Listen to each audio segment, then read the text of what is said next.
Hello, and thank you for joining us again for another episode of Dela's Voice. Boy, oh boy, have I got the show for you today. You're going to get so much information, and it's going to be something you want to share with a lot of people, because the information that is going to be offered today, it's going to be very, very, very useful. My guest today is Neelam Dhall. She is a divorce mediator, coach, and a CPA. She helps people settle their divorce matters quickly, amicably, and affordably. No crazy fees and no court battles. After divorcing a lawyer and finding out firsthand that the family law system was so broken, she went back to school and became an accredited family mediator and a divorce coach in order to help others avoid what she had to experience firsthand in her divorce.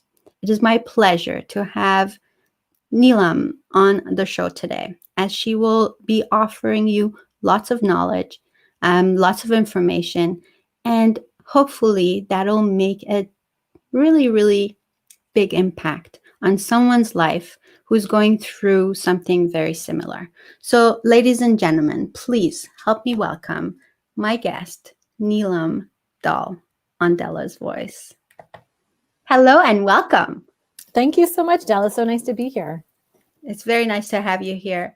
Neelam, you're going to give us a lot of information today. So I want to just make sure to give people a few moments to press that share button or start a watch party, because you're going to give us a lot today. And you just never know who might be listening to this that is going to be needing this information. A lot of times we are in a situation and it's a sticky situation and we're so afraid to ask for help. We just don't know where to go for help. And this is one of those talks that is going to affect someone's life. So please be generous and share this talk. And also don't forget to give us a thumbs up, because we like that. And also be interactive in this talk. Leave us comments, ask questions. Neelam is your gal. Okay, so with that, welcome again, and thank you for giving us your time. I want to start our talk by asking you, what is mediation and how does it work? Great question. So mediation is a voluntary process where two people and the mediator come together, where the mediator basically acts as a facilitator in those difficult discussions. So an accredited family mediator is trained in family law specifically, and so they can help guide you through those conversations. They can provide information about what the law may or may not say in certain situations. But the key is that it's a voluntary process. And when we do closed mediations, they're confidential. And the beauty behind that is sometimes when people are having these negotiations, when they're with lawyers or in the courtroom, they're afraid to say certain things because of what consequences they might perceive.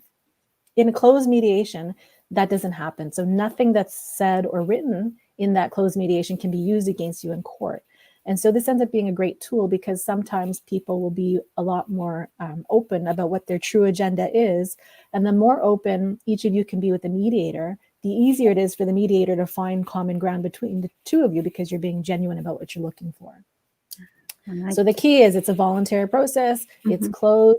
It's certainly a lot cheaper than the regular route going through lawyers and certainly going through court, because you've now hired a mediator that's specific to the two of you for just the time that you've hired them, as opposed to when you go to court, everyone's given a time. Let's say you go for a motion. Everyone's given a time of 10 a.m. So a bunch of people show up with their lawyers, and you're sitting there the entire day waiting for them to call your name. So you're paying your lawyer to sit in that court building just to wait until it's your turn.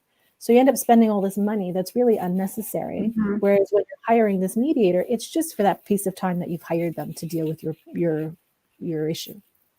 At what point do you normally hire a mediator? Like, is it too late? Is it ever too late? How far through the process is it a good idea to hire a mediator? That's what I want to know. So I can tell you from personal experience, it's never too late. Ideally, you hire the mediator from the get-go, and therefore you're avoiding all the nastiness that comes with the other processes. Again, one thing I wanted to mention about mediation is it's amicable, right? It's not about he said, she said. It's not about bashing the other person, but it's actually about the two of you working together constructively to come up with a solution. So back to your question. Yeah, it does. So it's never too late. So whether you're halfway through, whether you're halfway through the process, it's still a good idea to avoid extra costs. Right, because so you might have started a process and then you're realizing you're going nowhere fast and you're spending all this money, and then you decide to turn to mediation. And that's actually what I did in my own personal process. We were years into a court battle. I didn't know anything about mediation when I started my process, so I learned the hard way. And after us spending 5 years in court, you can imagine how much I spent in legal fees. That's just so long. I mean, it was horrific. Your kids grow up through that journey. Right. I mean, it's horrible. And yet we then, after 5 years, found mediation, had a parenting plan done in an afternoon of mediation. Oh my! So this is after battling for how long? And all what we were battling on was what we solved in mediation. So for me, that was actually the reason I became a mediator, because I thought, if we could be so successful after all of that fighting, anybody can go through a mediation and be successful. And I want a part in helping other people to do that. So really, it's at any point in your situation. I can tell you, I actually had a client, they were in court for 10 years battling. And then they found me. And they worked with me, and he canceled their court date for the first time in 10 years. So it can be done. Wow. I want to say hi to people that are watching. Vanessa, Ferishte, Navid, Kristen, thank you so much. These are just the names that I see popping up. What makes separation and divorce process so painful? Since you've gone through it yourself, you can speak on this. Well, there are a lot of factors. I mean, certainly you're now splitting up the home. And so the life you did know as, a 2-parent home with kids is now going to be totally different. And you're, left wondering, how is this going to work? One issue is that you're realizing that you're not going to see your kids every single day of their lives. And that's certainly a really hard reality to deal with. But then you're also left thinking about the finances. Right? I've been used to living in a 2-income home, perhaps, or maybe I was the stay-at-home parent and I was used to somebody else bringing in the income and I was taking care of everything else at home.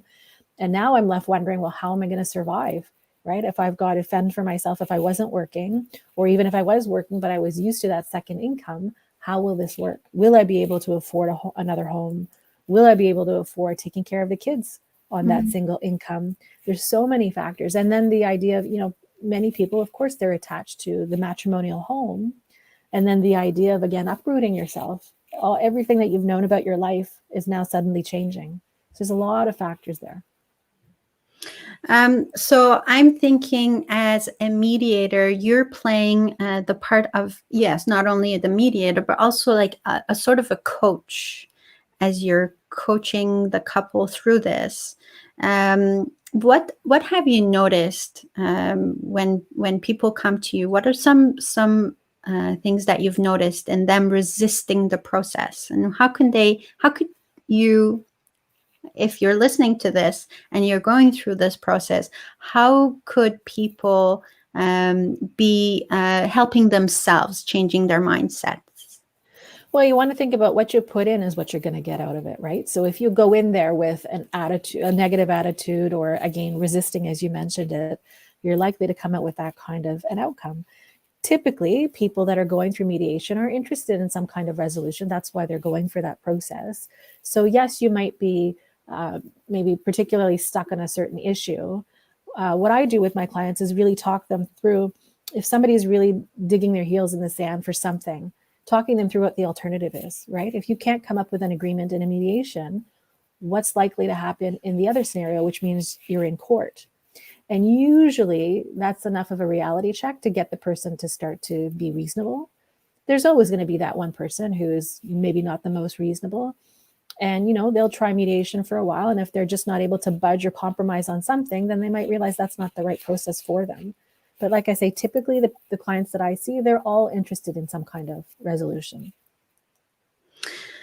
What are some things to remind people if they are in that place of, you said, he said, she said, like, what are some things that you could remind people to bring them back to what is good for them right now? And you're right. It really is talking them through. Let's sort of try to put the emotions aside. And it's so easy to say when you're not in it, but I've lived it, so I do get it. But really, if we can put the emotions aside just for the sake of the mediation and think rationally about what we're trying to achieve, right? What's the outcome you're looking for with respect to a parenting plan or respect to the finances or child support, spousal support? And what's the best way to get what you're looking for? It's not going to be talking through emotion, right? It's not going to be a heated debate that's going to get you where you need to be. It's going to be talking rationally and reasonably with your ex-partner and seeing again how you can work together. So I need to approach that in a calm fashion without the emotion in order to get back that same behavior from the other person. Mm-hmm. The idea of mutual uncoupling, mutual decoupling. I don't know whichever word is the proper way to say it. Have you heard of this before? For the first time, I heard this like last year when someone said, my wife and I decided to mutually... Conscious uncoupling, I think it's called, right? Conscious uncoupling, is that what something it is? Like that. I've heard something like this, and I think that's the idea, is it's a positive way to split up. Yeah. So go ahead. Yeah, go ahead. Like, because so the nice thing is that they're recognizing, right? Like, let's do this in a positive way. Let's not engage in this crazy battle, because like, who's that serving really? Nobody. It's such a hard process as it is. It's so painful, right? And it's everything no one plans for. I mean, nobody gets married because one day they want to get a divorce. Absolutely. Right. So I can imagine how devastating the process can be. But I mean, it's all in our hands. It's like any conflicts. Why can't we resolve this conflict with someone that at one point in time we married because we wanted to spend the rest of our lives with? That's right. You at one point you loved this person, and isn't it nice if you're splitting up to kind of act from that place instead of from the deep, dark place, right? Again, it's what you give is what you get. Generally, again, there are some people that are very difficult to deal with, but for the most part, most people are pretty reasonable. And so it's just remembering and pulling that out of yourself in that moment where you're really angry with the other person, and just, you're right, remembering back years ago when you used to love each other. How did you treat each other then? Mm-hmm. So why is this so important to you? So we kind of touched on it. So myself went through that battle for 5 years, spent a ridiculous amount of money on legal bills, and literally at the end of 5 years, we're no further ahead. So I actually had fired my lawyers because I felt like they're taking all my money and they're not getting me anywhere. And it's not meant to say all lawyers are bad. They're not, right? It's like any other profession. Some are good, some are not so good. I happened to get 2 that were not so good. And then for me, I actually started winning in court against him when I was self-represented, including my costs, which is pretty difficult to do as a self-represented person, which is great and really validating, but nobody wants to be in court. It's very draining, very time consuming, very stressful. So we, at the end of 5 years, like I mentioned, found mediation. And the fact that we were so successful in such a short period of time, and with what I'd seen over the course of those 5 years in the courtroom and all that I'd been through, I just knew that I was meant to be doing this. And, it was a very easy decision for me to go back to school. I think once you've lived something, you just develop a passion for it just organically. And, as a chartered accountant, I did it. I was sort of, in my culture, you're kind of told lawyer, doctor, engineer, accountant, which one are you going to be? So I did it, but I never had a passion for it. With this, having lived it, have a passion for it, and just had that feeling like, wow, this is what I've been meant to be doing. And so that's why it's important to me. It's just to give back And to see other people being able to resolve in a better way than I did, it's so rewarding. It's so rewarding for them to get up and, how many times have I had a client hug me after being like going through a divorce process, or just thanking me for the help, and you realize what a difference you're making in somebody's life, and it's all positive. Yeah, for sure. That would yes, the positive impact that you're bringing to someone's life is what's driving you, right? It's what's Absolutely. driving. What are some statistics? Are there any statistics regarding mediation, positive results as opposed to settling in court, or what are some mind-boggling statistics you can offer us today? Here's a mind-boggling one. Well, one is we know that the divorce rate is similar to the States, which is 50%. But in terms of mind-boggling is those folks who actually go through the court battle, like ultimately you have to get to a trial to get a final court order on your agreement, what it's going to be. Mm-hmm. So over 90% of the people that are fighting in court will actually settle before they get the judgment from the judge in the trial.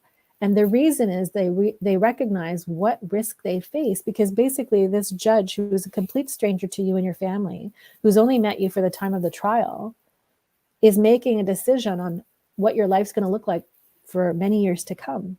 And so people realize, well, how does that person know what's best for me in my life? And I don't want to be subjected to this decision when I could have made that decision myself. Because in mediation, again, it's the two people that are coming to a decision on what life is going to look like moving forward, which means they're in control of their destiny ultimately. That's right. Yes. And so if you know that over 90% of those people that are in court are ultimately going to settle, why waste all the money and stress and time going through all of these court processes when you could have done mediation to begin with and been done very quickly, and you will have saved so much money? And the best part is you can come out of that process amicable. You can co-parent nicely with each other. Mm-hmm. The kids are not stuck in an awful court battle between mom and dad and he said, she said, and all of this, parental alienation. It's ultimately gone because you're going through this constructive process. That's awesome. Yes, that's awesome. So you not only help the divorce process, so financially, with the residents, so with property division, all that, but also with the custody of the children. Yes. You also help. So I do everything. So with the finances, we're talking about property division, child support, spousal support.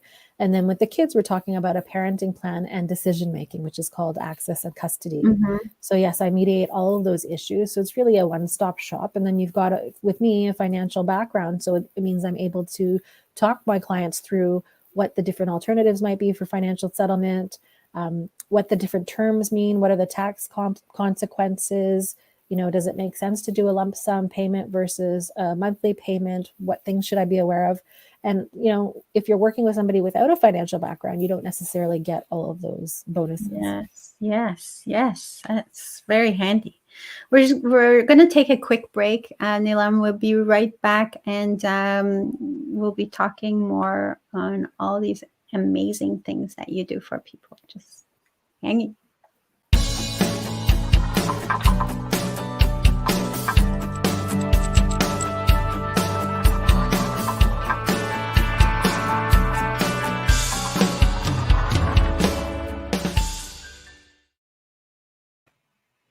And we're back with Neelam Dhall, and we're talking about mediation as the better option for divorce.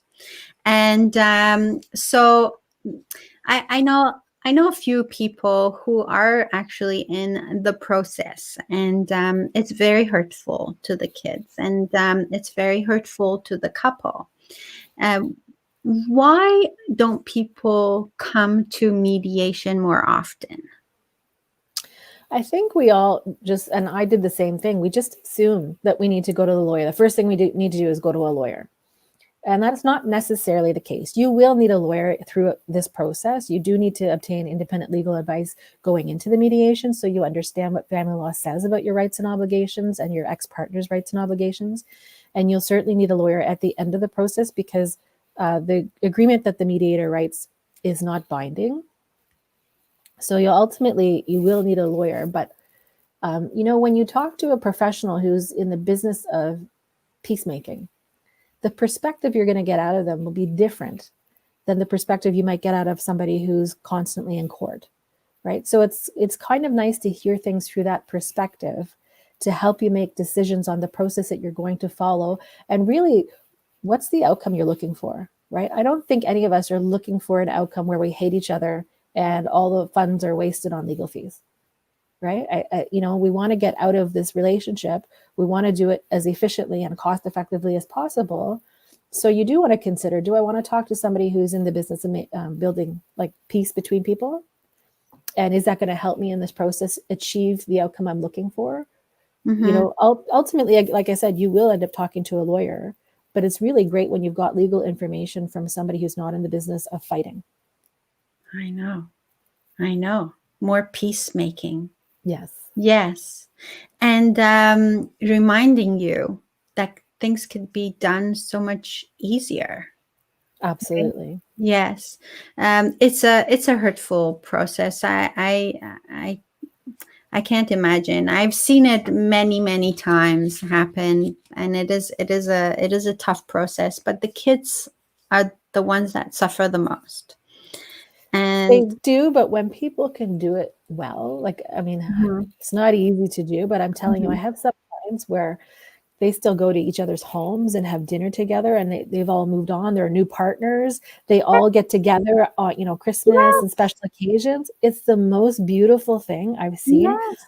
That's what you want to demonstrate to your kids, that we can still be mature adults. It didn't work out between the two of us, but we can still be respectful and kind to each other, right? We're human beings, and we should act and treat each other accordingly. And so it can be done. If you have, in the case of a couple who one of them is voluntarily coming to see a mediator, will you still talk to that person and help them maybe figure out a way to invite their partner, help them along the way, help them with the process of inviting the other partner? So I offer free consultations to both parties. That way they feel like it's a fair process and that there's no bias. In terms of getting the other person to the table, again, it's a voluntary process. You can't force anybody into the process. What I generally suggest is either you present the idea to your ex-spouse, and if they're not willing to listen to you, then find somebody that they are willing to listen to. So whether it's a family member or a friend or somebody, it could be completely on their side or a mutual friend, but someone they're still willing to listen to, and have them suggest the idea of mediation to see if they're open to the idea. They can present to them what are all the benefits of mediation and why it's a good idea, as opposed to going the typical route of fighting through court. So, you want to present them with the information, but ultimately they have to make the decision for themselves as to whether they're willing to do it. Yes.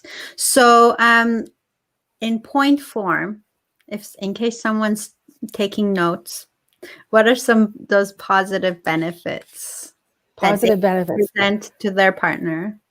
Much cheaper, right? Much, much, much cheaper. You're only paying for the time that you're spending with the mediator, the time that it will take them to write up the agreement, your intake sessions. It's amicable, right? You guys are working together to come up with a solution that works for both of you, as opposed to fighting in court, where it's really, I'm trying to make the other person look bad because I want what I want. They're trying to make me look bad. And then the fight continues to escalate. And now you're left trying to co-parent and you hate each other, right? That generally doesn't happen in mediation, because you're not trying to make the other person look bad. You're just trying to come up with an agreement together. And so that leads itself to the next benefit, which is the ability to co-parent nicely, right? Now we're getting along because we came up with a solution we can both live with. We don't hate each other. Like I said, there are some families who are able to do, so I actually have families that do vacations together. Nice. And they're divorced, right? Like, look at that's a huge benefit of mediation. Yeah. And also the time, right? Some people, like I said, I was wrapped in it for 5 years. I had a client that was in it for 10 years. This process can go on so long in court. Mediation is so much faster, right? You rip the Band-Aid, you get it over with, and you move on with your life peacefully. Yes. We have, see, that's a benefit. Me and my ex are now the world's best friends, very close friends, right? So it does happen. That is awesome. Right? So happy to hear that. And so Lizzie T says, amazing service, we'll share, never heard of it before. Wow, thank you for that. Right. And that's what I'm saying, that a lot of people might not even be aware of that, this option, this much cheaper option, as you mentioned. What is the percent, or could you give us a kind of like an idea of the cost, as opposed to like what fraction of of an actual court cost? So in Toronto, you're looking at about $500 an hour for divorce lawyers. So if you do the math, in family money, you're talking about $1,000 an hour in family money. Imagine that going for 5 or 10 years. You're talking about tens of thousands to hundreds of thousands of dollars wasted.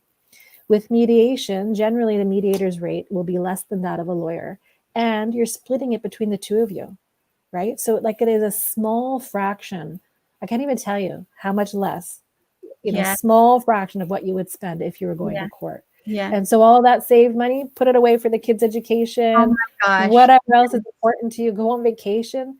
Don't waste it on unnecessary. Oh my gosh. And the unnecessary stress that you're putting yourself through, like you said, going to court on different days and waiting there for hours for your turn, right? Awesome. I mean, it's frustrating.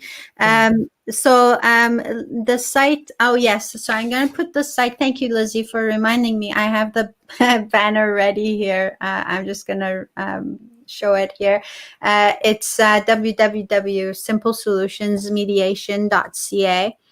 And how long have you been doing this wonderful work, Neelam? So this I've been doing about 4 years. Wow. And then before that was in finance for 20 years. So I just jumped 2 feet in, and that's it. How many families have you helped? Quite a bit. I don't know that I can count them, but quite a few. And now I have a folder of completed files, files that are in progress, but quite a few. And it's just lovely to see. Sometimes you actually wonder whatever happened to those people, right? Like it's really nice to see it that come to an end and have them move on peacefully. Amazing. Henrik says, prefer love, not war. Yes, absolutely. That's exactly what she does. That's exactly what she does. That's it. So how does it, can you give us an idea of the process if someone were to get in touch with you? How does it work? I know we kind of touched on it, but let's do it again. So you have your free phone consultation, and we talk about the process and how it works, and they'll ask their questions and talk about cost. And then generally their soon-to-be ex-partner will do the same thing. And then we do intake sessions, which is basically a one-on-one between me and each partner separately. And they will also fill out a form, and it's basically figuring out what's the dynamic between the couple, what are the hot buttons, how can I set up this process for success? But perhaps more importantly, also determining, are these people good candidates for mediation? Because unfortunately, there are certain families where mediation is not the right alternative. And so it's my job to figure that out. And so we do the intake sessions first. And then once the intake sessions are done, then we start to set up the mediation. So you're doing mediation for the parenting plan. I happen to do the financial statements for my clients. So whether you go through mediation or you go through lawyers, you have to complete financial statements to provide full disclosure to each other. And so because I have a chartered accountant background, I'm able to do the statements for them. And so once the statements are complete, then we actually do the financial mediation. So, it can be a reasonably quick process when people are organized and they're really focused on getting through the process. You can be done really quickly. Like how long? You're talking about less than a couple of months, maybe, if everybody's organized, and also depending on everybody's schedules, right? It's nothing compared to the court process. It's so quick, as opposed to waiting for months and years, like you said. And the stress that's sitting on you, right? Your And process was 5 years, and you have a client whose process took 10 years. yes. Oh my And, gosh. and other clients who just, they come to me from the get-go and they're in and out and done and off they go. And, when you have a client that says, I didn't know it could be so painless, this process, like, you're doing something right? Yes. And that's it, right? And Lizzie T says it must be a very rewarding work for you, especially when people come back like that and tell you.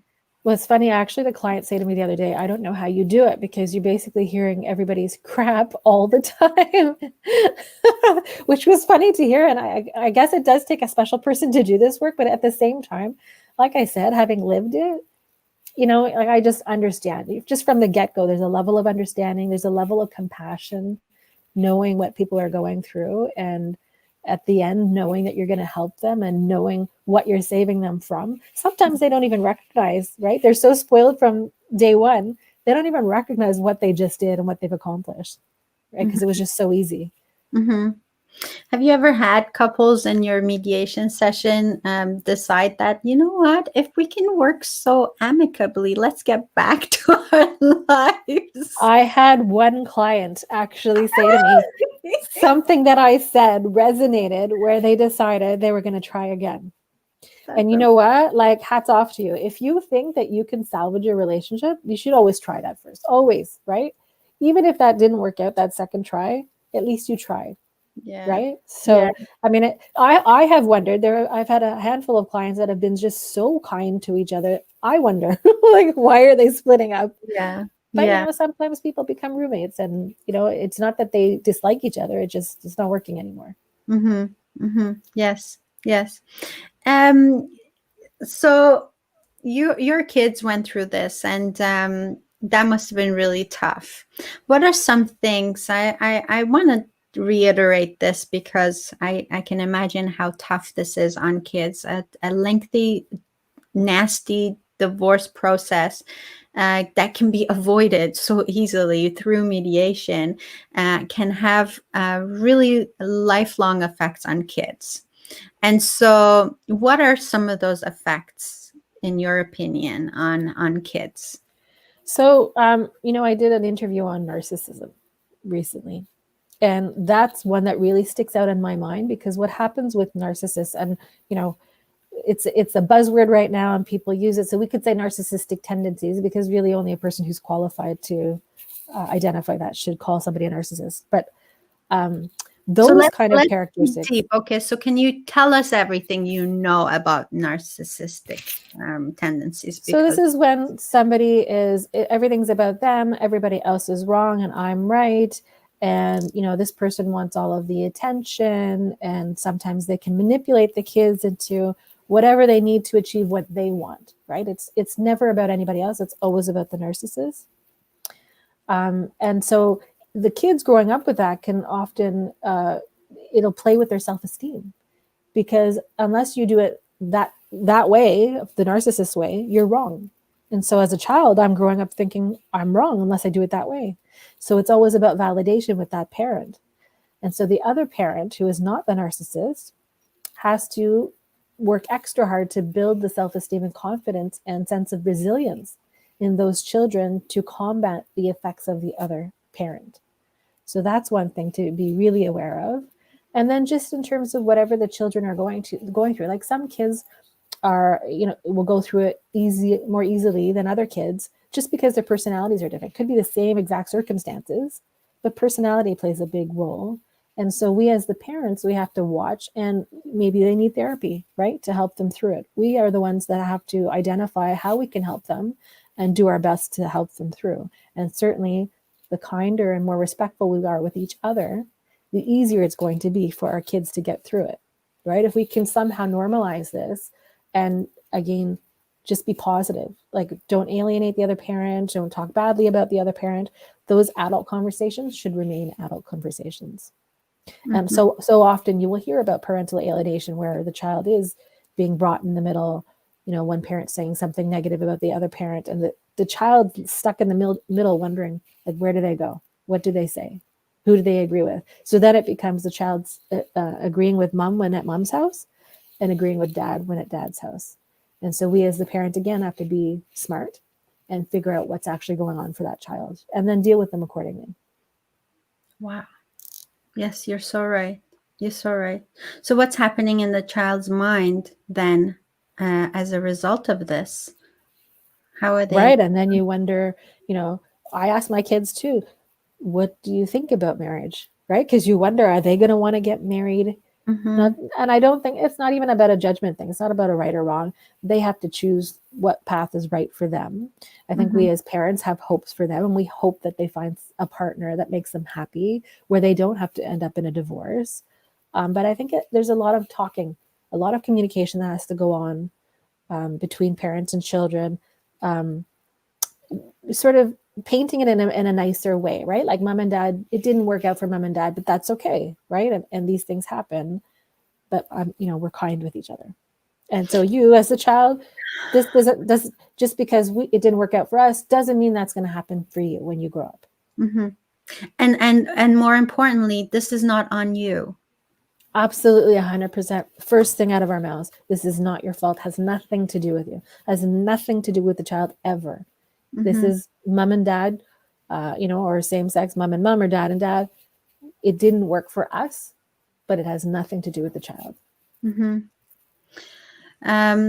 So to avoid the heartache, what are some things that you have seen well, okay, so let me say it from the beginning, because I want to make sure we get this out. As parents, as we're divorcing, we are bitter. Sure. Okay. Yeah. And when the kids are visiting one parent or the other one, we can say things, we can ask questions that in our own head are harmless, but that can have very deep effects on the dynamics. So what in your experience, what are some examples of some questions or some things that parents say without realizing the effects? Sure. So, one parent might be asking about what you did at the other parent's home. And it might just be a conversation starter, right? Because sometimes, especially kids, sometimes they're the most talkative and it's I don't know or I forget, right? And so you're trying to pull a little information because you just want to know about their day and how did it go. But the other parent can take that to mean that you're checking up on them and that you're asking for every single detail. And I can parent that, I can do fine on my own parenting the children. Why are you interfering? And so it's difficult because the one parent might have actually had good intentions, but because there's a lack of trust now, the other parent is always believing the negative. So it's a tricky line to walk. And I don't think a lot of people have mastered that line. But I guess as the person who's asking the questions, just to be aware of how they might sound and maybe to not ask every single detail, just get an overview, right? Maybe just change the questions a little bit in a way that might make it more palatable for the other parent. And also you don't want the child to feel like they're getting the third degree. Like they just went over to the other parents. Yes. They're having time with them. You want that to be an enjoyable experience. And you don't want them to dread when they come back to you because all of a sudden they're going to get the third degree. Yes. Yes. Right. And then you're going to see that play out in their behavior with you. And I want to say this with a lot of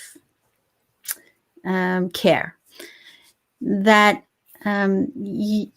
don't make this about the child. I mean, don't make this about the other parent. You want the questions to be addressed to the children and it's only about them.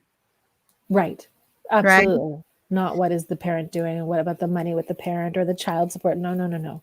Yes. Yes. Adult conversations stay with adults. Children conversations stay with the children. Oh, it's hard. It's a hard topic. It's a hard topic. It is, but I guess as the time, it's the cliche with time, things get easier, and they actually do. Like not everything gets easier when you have that difficult person that you're dealing with. For the most part, people don't really change. So you're still going to be dealing with that difficult personality, but you've got your own space. You've built your own traditions. You've got more peace in your household. Your time with your children is better because you're not dealing with all the married dynamics of the everyday clashing, right? So, there's a lot of things for people who divorce is the right choice. There's a lot of things that make it better. That lifestyle is actually much better for them on the other side. Once they've dealt with all the, the agreement and getting through all of the, what is it going to look like? Yes. Then it becomes building new traditions, right? And it can actually be better for some people. Like for my situation, this life is a whole lot better than that life was. Yes. And the quality time with the kids is also much better because you're not stuck in that battle every day with the other person. So once you get over that, the initial hump, things can get better. So there's hope at the end of the road. It's just how you handle the situation, how you react to what is happening, right? So it becomes also about self-care. Right? Self-care is huge during this process. It is so stressful and so time-consuming. Yes. You have to, and your kids need you. Like, no, despite all this stuff that's happening, your kids need you and they need you to be okay. So whatever that is. I want us to come back to this, okay? I'm just going to take a quick break, and I want to welcome whoever's watching, and I want people to please share this talk, because this is really, really important. And I want you to give us comments. And if you have any questions, Neelam is the person who can answer them to you. But let's take a quick break, and we're going to come back with self-care.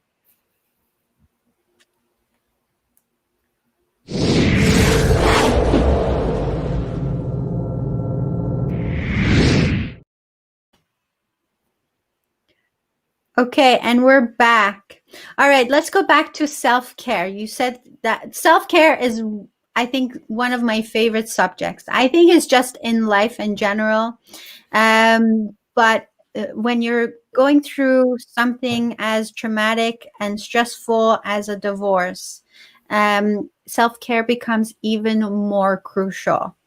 Any thoughts on that? 100%. So, I think one of the first things you need to do is engage in self-care, whether that's therapy, whether it's some kind of energy healing, yoga, exercise, anything that's constructive that helps you. It might just be talking to a friend or a family member, but whatever helps you release the stress is a good thing to do, right? You need to take time away from thinking about divorce, because while we're in it, we tend to think about that 24/7, and it's exhausting. Yes. Right. And you need time away from that so that you can rejuvenate and get your energy back, and really to help you think clearly. Right. If you're constantly thinking about it, at some point, you're no longer clear. And you don't want to go into that negotiation also not being clear in your mind, because you're just so exhausted. You want to be able to have an intelligent, productive negotiation. So you want to be on your game, which means get that self-care. Right. There's a lot of benefits to it. I love that. As Mojgan says, thank you very much. I think this is something that resonates with her. I've seen a lot of people go through a hard time, like divorce presents to you in your life, and then you start going to substance abuse or to alcohol or to any kind of addiction. Sure. You can, I don't know, find refuge in your bed and not come out for days at a time. And that's exhausting. It's unproductive. What's your take on this? What do you say? So I think you have to really be aware, right? Aware of how you're behaving. And for, that person who's stuck in bed, you need to see somebody to get help, right? And put the divorce aside for a second. I mean, all these feelings are coming because of the divorce, but you can't deal with that divorce until you're whole enough to deal with it, right? So if you're stuck in your bed, go get, whether it's therapist, counselor, whatever that is for you, make sure you deal with that first. Yes. Yeah. And you said it, you have to become whole. Yeah, I mean, we feel like our life is upside down, and how am I going to go on, and how will the money work, and what happens with the kids, and I may not see them all the time, and like there's just so much floating around. It's so overwhelming and so stressful, and it's easy for the other person to say because they're not living it. But when you talk to somebody who's been through it, and you can see, right, years out, that person is now thriving, that's sort of the goal for you, right? The goal for you is to recognize that it does get better. Right now is the hardest part, going through all of this negotiation. And perhaps even right before you go through the negotiation is the anticipation of what's about to happen. That is so stressful as well. But just to know that there's a light at the end of the tunnel, get through this part, and then know that you now get to build a bigger, better life than you had before. And in a way, you can, it's perspective. It's all mindset. If I start to think about, well, what's new and exciting that in this new life of mine? What can I do in my new life that maybe I couldn't do in my married life? What can I do about this life now that makes me happy? Right? And just, have your eye on the prize of, one, getting through this divorce reasonably well, but two, now thriving on the other side and building a better life for yourself. I love it. If someone's watching this and saying, yeah, but I'm doing everything I can do. It's not me. It's my partner. It's my ex. It's he or she that doesn't want to end this amicably. What do you say? Well, the unfortunate reality, as we spoke about before, is it's a voluntary process. You can't force them into it. So I also offer a divorce coaching service where, it's generally for that person where I can't get the other person to the table. How can I deal with this person, right? What resources do I need in place? What can I do? In some cases, that other person wants you to just come up to them with a proposal, like just propose to me what the settlement should look like. And so we can work on that. We can work on just coping mechanisms, things to do when you have a difficult person that you're dealing with, and what can you let go versus what things you need to act on, and choosing your battles. So there are cases where that one person just will not cooperate, and there are a lot of people dealing with that. So it's really about figuring out in your specific situation what's going to let you keep the most sanity, right? Choosing your battles is so important, because some people just like the game.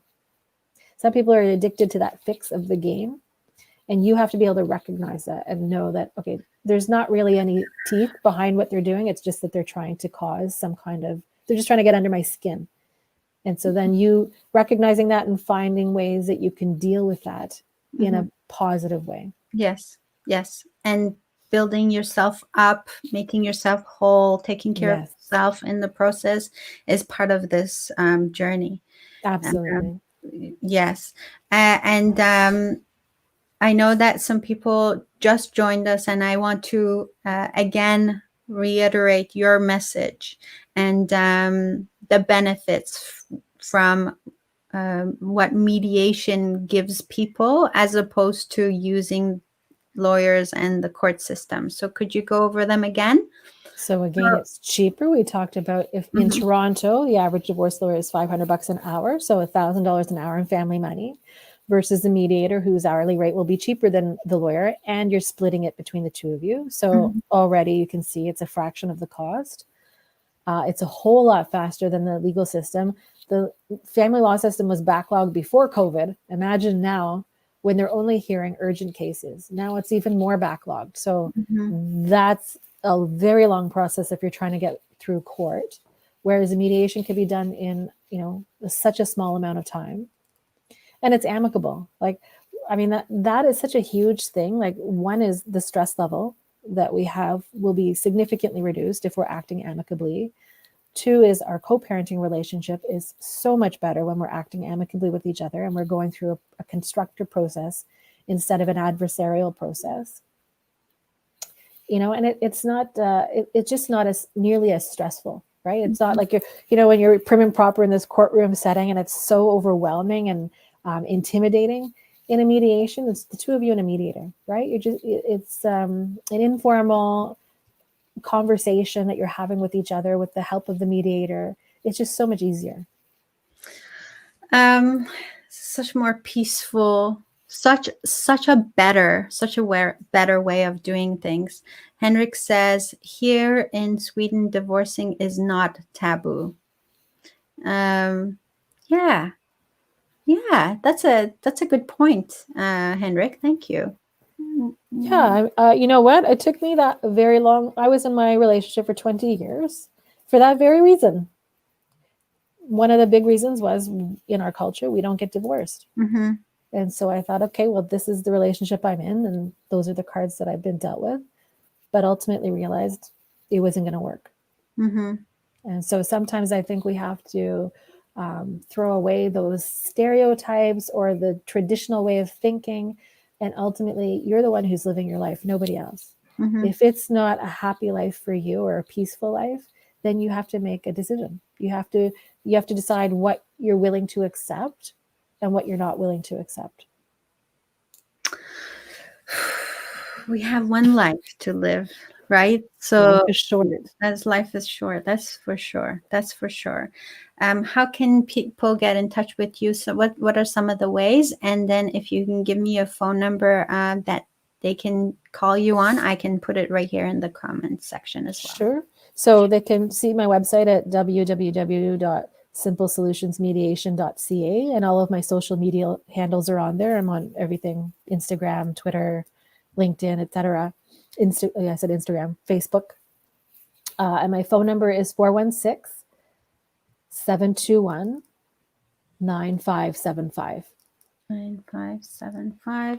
And I'm gonna also add your name on there so that they can have it as well. Are there a lot of mediators in the GTA?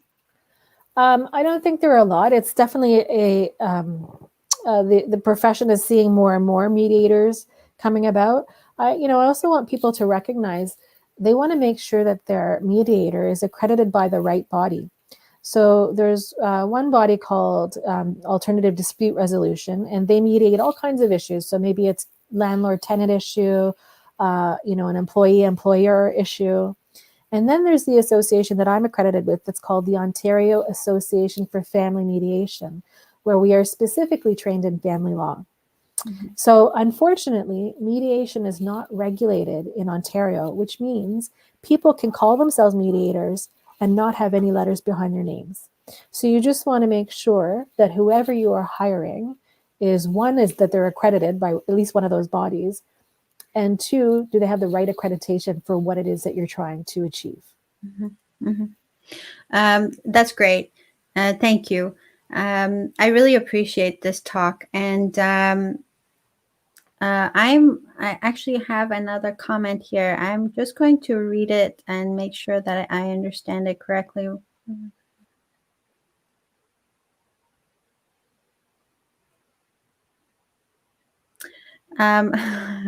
It's a question.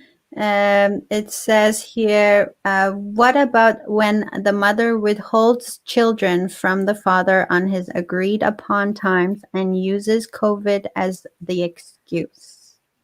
So if there's already a court order, this may not necessarily be a good issue to mediate. I mean, if the mother is willing to go to mediation, that might be a first try, but it really depends on the situation. Like, I can't comment specifics without knowing exactly what's going on. Having said that, if people are listening to judgments that are coming out of court right now, which is generally online court, the decisions will vary depending on the circumstances. So there have been a couple of cases where it was this situation with COVID, and the judges have ruled that in this case, one of them was actually going to school. Should they go to school during COVID, or should they do online school? And so one parent thinks one way and the other thinks the other way. And so in one scenario, the judge says, no, the kid should go to physical school because the child is not immunocompromised and nobody in the household is. And with another child, they had the opposite decision. So it really depends on the situation of what's actually going on. There was another case where the father wanted to take the child away for a week to a cottage with his extended family. And so the mother said, well, due to COVID, I don't want that happening. And that's beyond our 10-person bubble. Well, the mother won. And the judge said that is beyond the 10-person bubble. It's not what's in the best interest of the child. It's always what's in the best interest of the child. That's what we always have to look at first. So, it really depends on what the situation is. He may want to speak to his lawyer to find out what he might be able to do. Because in this situation, if somebody already has a court order and they're not following it, then you may have to pursue the legal avenue to get them to follow it. Mm-hmm. Mm-hmm.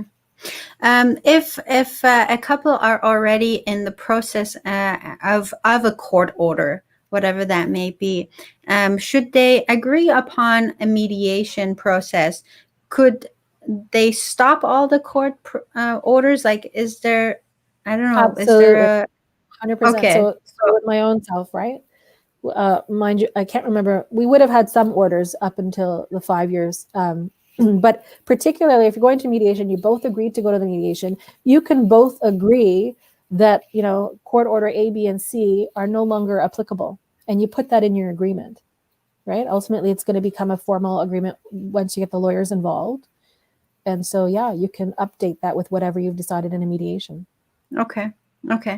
So my suggestion is for someone who thinks that this might be the avenue for them to call you and get on one-on-one with you and get a little bit of more information and see if this is something that they can pursue, because it's such a better way. Absolutely. And it's a free phone consultation. You have nothing to lose and everything to gain, really, right? You have nothing to lose. That's it. You have nothing to lose. I'm so, so, so grateful for this talk. Thank you, Neelam. Oh, it's my pleasure. Thank you so much for having me. You gave us so much information. My intention from this show is to save someone the heartache and the trouble and the cost and the headache and the long time in waiting of a nasty divorce process, and do the better option, which Absolutely. is more peaceful, loving, through a mediation who coaches you on self-care.